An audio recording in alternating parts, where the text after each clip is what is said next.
Let me hit you with a wild one right out the gate. Imagine you're at a sunny Saturday farmer's market, just minding your own business, picking out some chocolate and caramels for your kid's birthday, when suddenly a herd of church ladies corners your teenage daughter and starts yelling that she's going to hell. No joke, that's exactly what happened to me, and it was just the tip of a mountain of family drama that I never, ever signed up for. But I guess that's what you get when your ex-husband's messy secrets explode after he's gone. See, my girls, Emma and Lily, are 16 and 14, smart and stubborn as mules, and ever since my ex David died in a car crash last September, it's been like living inside a bad soap opera. I mean, not only did we find out David was cheating, but both he and his affair partner died in that crash, leaving behind two little boys nobody even knew existed. Orphans now, just like that. And if you think that's where the drama ended, you don't know my ex-in-laws, Martha and Gerald. They jumped right in, tried to snatch custody of my daughters, and even had the gall to suggest moving in with us. Can you imagine? That custody battle's going to court next month, but I'll tell you right now, over my dead body will we ever live together. Anyway, back to the market. That weekend was supposed to be special. Emma's birthday, just a laid-back day out, letting her go wild with a little spending money. She was skipping around, happy as could be, and I was letting my guard down for the first time in ages. And then, out of nowhere, I get a phone call. Emma's sobbing, her voice shaking, and she tells me these strangers are yelling at her about being a bad Christian and not loving her baby brothers. I'm not proud, but I saw red. I rushed over, Lily on my heels, and there's my baby girl surrounded by 6 angry grandmas.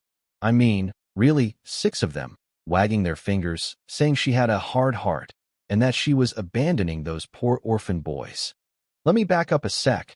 My daughters were the ones who first uncovered David's cheating and the existence of those boys, so it's no surprise they don't exactly feel warm and fuzzy toward their father's secret family. They're in therapy, trying to process all that, and now here are these women making things worse.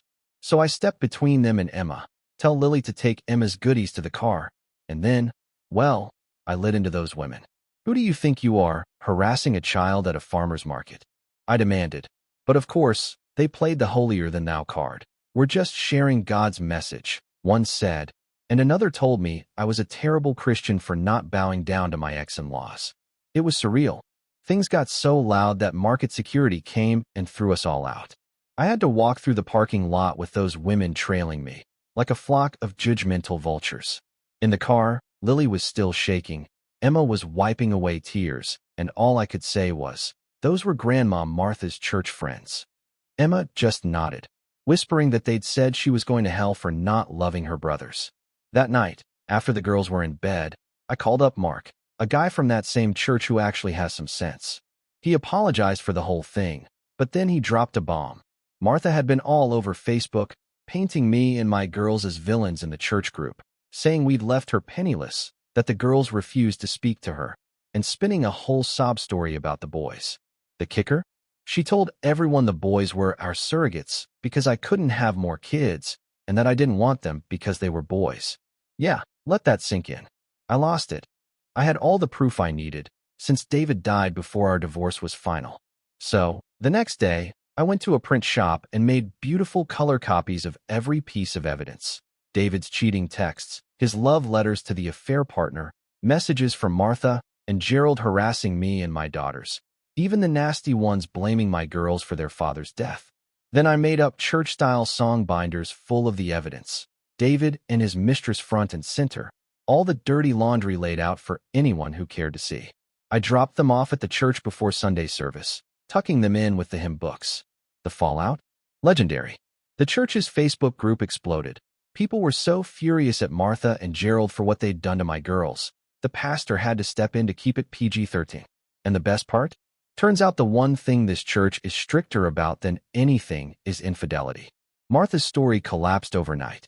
My girls started getting apology calls and letters. The church invited us back for support, and Martha and Gerald got shamed so hard they left the congregation. Martha, ever the victim, started posting online about how nobody cares for the elderly, how her great son would have taken care of her. All I could think was, yeah, with whose money? I was always the breadwinner anyway. Even Mark, the same church friend, texted me updates about Martha's latest pity party posts. Now, in the middle of all this, David's will came up. Turns out he'd named his parents as beneficiaries, though he'd told me otherwise. Whatever, I'd made sure my own will was solid, with everything going to my daughters. I let that one slide, knowing I'd already won the bigger battle. Alright, now let's switch gears for a second. If you've ever dealt with an HOA, you know the kind of people who love rules as long as they don't apply to themselves. I'm a licensed architect with more than 15 years under my belt, won awards, designed everything from skyscrapers to suburban homes, so I know my codes and standards. My wife and I found this perfect 5-acre property in a relaxed HOA community. I laugh now at that word, because relaxed is the last thing I'd call the board when they saw what I built. My dream was to put up a proper workshop barn, a post and beam masterpiece, stone foundation, cedar siding, the works. I pulled every permit, submitted all the plans, followed the rules to the letter. Didn't hear a peep back from the HOA, so after 30 days, I broke ground. 6 weeks later, that barn was a work of art. Neighbors even stopped by to compliment it. 2 days after finishing, I get a nasty letter from the HOA claiming it violates their aesthetic standards and needs to go. Here's the twist. The guy leading the charge was the HOA president, and wouldn't you know it, his own garage was the biggest eyesore in the whole neighborhood. Giant, beige, metal, and just plain ugly. But my barn? That was suddenly a problem. When I challenged him, he threatened legal action, citing some vague covenant about harmony with neighborhood architecture. I wasn't backing down. So, I did what I do best, research.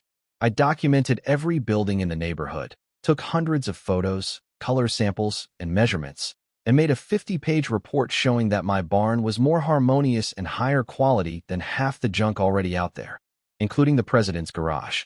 I brought it to the next HOA meeting, projector and all, and laid it out for everyone to see. Residents started murmuring, some even laughing when I showed just how bad the president's own building looked.